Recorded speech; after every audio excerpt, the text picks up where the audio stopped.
Donc, il existe un nombre important de journées et de semaines thématiques au cours d'une année. Est-ce que vous croyez que ça demeure une méthode efficace de sensibiliser la population?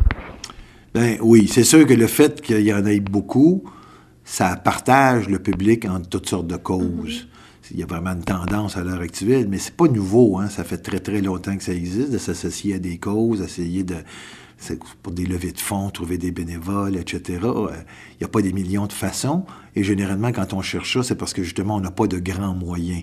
Alors, de réunir des grosses quantités de gens qui, bénévolement, hein, on le sait, comme la Grande Guignolée, ça va très, très bien. Puis eux autres, ils sensibilisent les gens à donner. Puis aussi, on l'a vu aussi avec Haïti dernièrement, ils se créent des mobilisations importantes. Alors, à travers ces mobilisations-là, qui sont peut-être un peu plus ponctuelles, comme Haïti, etc., on a des causes qui reviennent régulièrement. Si on prend l'exemple de l'itinérance, c'est une semaine thématique comme ça qui revient tous les ans. Puis la semaine suivante, ça va être la semaine des handicapés. Puis la fois d'après, ça va être la petite enfance. Puis une autre fois, ça va être une autre affaire, la maladie du cœur, et etc. Effectivement, il y a comme un risque à un moment donné, tout le monde soit écartelé entre tout ça et que ça soit éparpillé. Ce que ça cause comme problème, en bout de ligne, c'est qu'on se ramasse que les donneurs, ceux qui donnent, les donateurs, ceux qui mettent de l'argent dans tout ça, à un moment donné, ils peuvent en mettre un petit peu à chaque place. On se saupoudre, ou bien non, on refuse à plusieurs parce qu'on se dit « je me concentre sur une seule cause ». Mais en même temps... je pense que oui, ça continue à sensibiliser des gens, parce qu'il y a deux volets. Il y a le volet concret de l'argent qu'on veut aller chercher ou des bénévoles qu'on veut recruter, mais il y a aussi une sensibilité à développer auprès des gens. Alors, même s'ils ne donnent pas d'argent, il y a bien des gens, des fois, qui sont éveillés, leur conscience s'éveille. Et ça, ce que ça entraîne, c'est beaucoup plus profond qu'une levée de fonds à court terme. Ça entraîne, à long terme, des changements de société.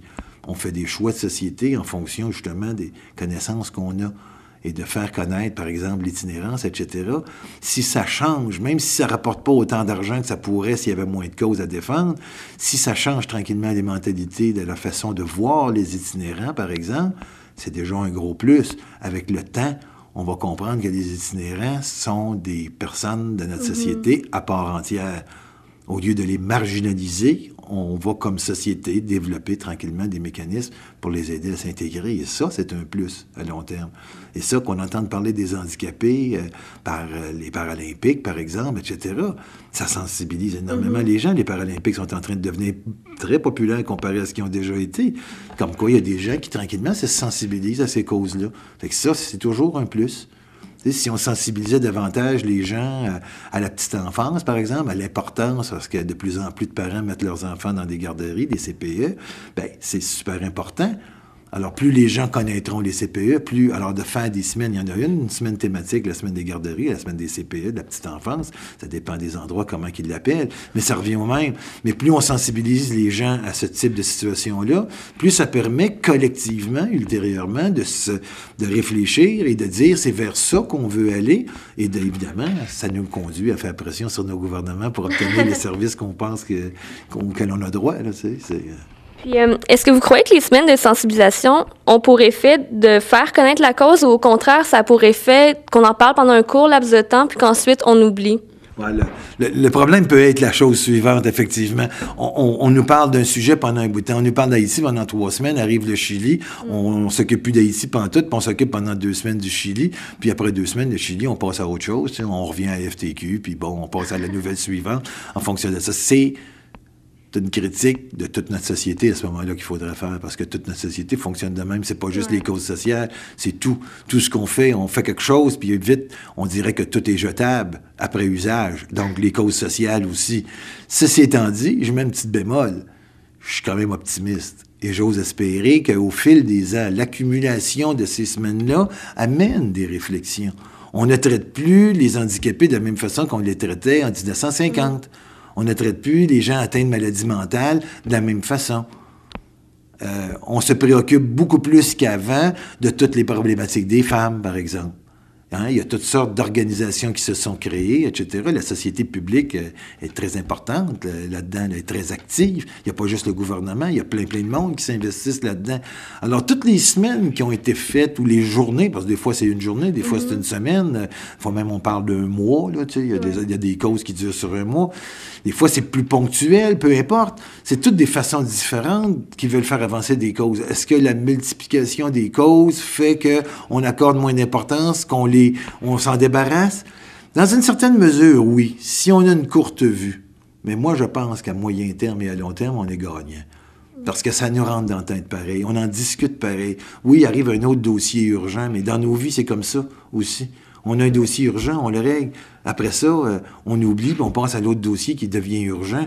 On règle des choses par urgence. Notre société va plus vite qu'elle est capable d'aller. Alors, on fonctionne. Le mot urgent a perdu complètement son sens. Il ne veut plus rien dire puisque tout est urgent. Alors, à ce moment-là, mais il reste qu'à long terme, les choses qu'on a réalisées s'accumulent, les réflexions qu'on a faites, et ça prend beaucoup plus de patience, peut-être, pour ceux qui voudraient des changements radicaux. C'est peut-être pas la bonne voie, mais dans un processus d'évolution plutôt que de révolution, il y a peut-être moyen de penser que ces réflexions-là amènent tranquillement les gens, comme ça se fait. Ce qu'on fait avec les Autochtones aujourd'hui, c'est pas l'idéal, loin de là, mais c'est tellement mieux que ce qu'on faisait en 1950. Alors c'est pareil, toutes ces causes-là, c'est comme ça qu'ils avancent, à force qu'on y réfléchisse, et on est dans une société où l'information circule de plus en plus vite. On veut que de plus en plus de gens participent à l'effort collectif de réflexion. On a les outils qu'il nous faut pour ça. C'est parfait. Je me dis, il faut juste continuer. Fait que je pense pas qu'on doive arrêter. Okay. Je peux comprendre qu'il y ait une certaine nuisance mutuelle, mais je pense qu'au total, on est gagnant. Puis, qu'est-ce qui peut faire en sorte qu'une semaine thématique soit une réussite? Comment on peut faire pour se démarquer, au fond?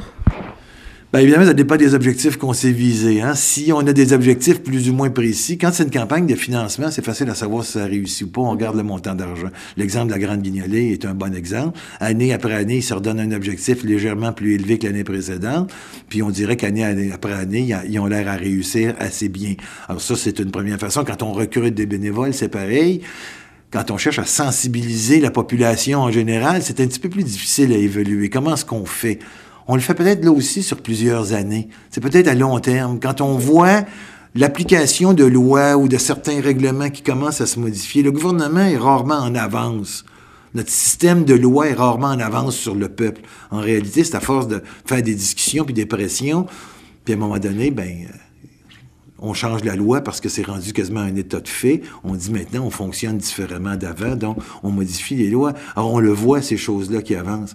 Il faut avoir une vision globale. Si on fait une réflexion uniquement sur telle semaine qu'on a organisée, à moins d'avoir des objectifs concrets pour la semaine, que là, on peut évaluer, si on essaie de les évaluer par rapport à la sensibilisation de la population, ça risque d'être difficile. On est mieux de se donner un plus grand temps, de dire au fil des ans, est-ce qu'on voit des changements dans la société, l'apparition de plus en plus de groupes sociaux qui prennent position sur une cause ou sur une situation sociale, c'est un autre signe.